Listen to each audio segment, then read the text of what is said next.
line, somebody to respond to what you said about Edwards yesterday morning, Elizabeth Edwards. She wanted to call in today. We said she could. Elizabeth Edwards, go on the line. You're on the line with Ann Coulter. Hello, Chris. Do you want to say something directly to the person who's with me? I was calling, you know, in the South when someone does something that displeases us, we want to ask them politely to stop doing it. I'd like to ask Ann Coulter if she wants to debate on issues, on positions. We certainly disagree with nearly everything she said on your show today, but it's quite another matter for these personal attacks. The things that she has said over the years, not just about John, but about other candidates, lowers our political dialogue precisely at the time that we need to raise it. So I want to use the opportunity, which I don't get much because Ann and I don't hang out with the same people, to ask her politely to stop the personal attacks. Okay, so I made a joke, let's see, 6 months ago, and as you point out, they've been raising money off of it for 6 months since then. This is yesterday morning, what you said about him. I didn't say anything about him actually either time.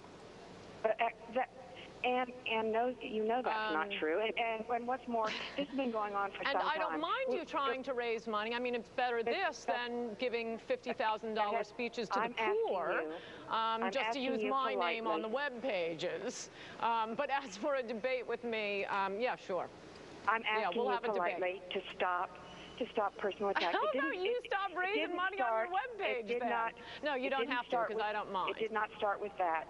You had a column a number of years ago. Wait, okay, the wife of a presidential candidate is calling in asking me to stop speaking? Let her finish the point. You're asking me to stop speaking. Stop writing your columns. Stop writing your books. Okay, Ann, please.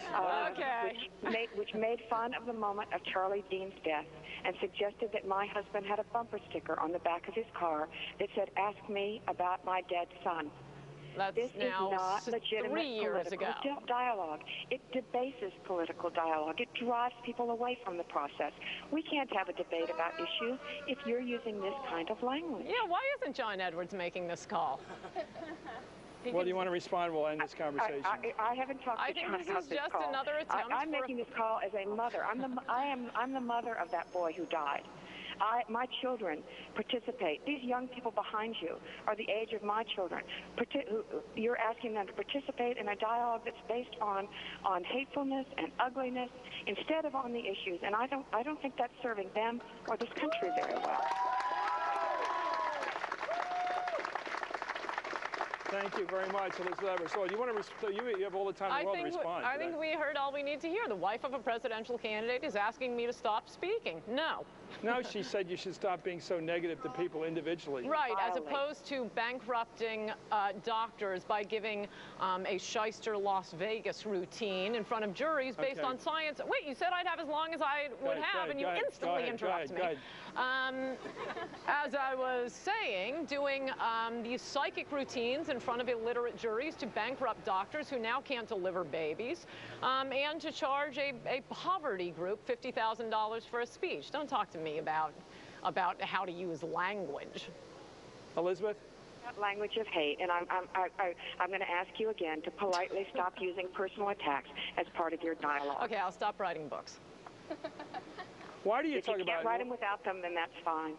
Why do you talk about Hillary's chubby legs in your book?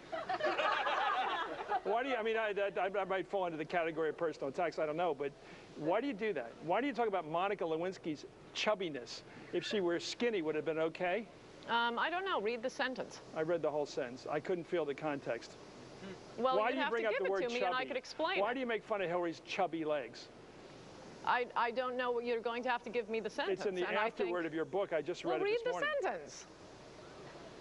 We'll be back and read the entire sentence. We'll come back. I don't know why we're reading. The full intellectual context will be coming in just a moment. Thank you.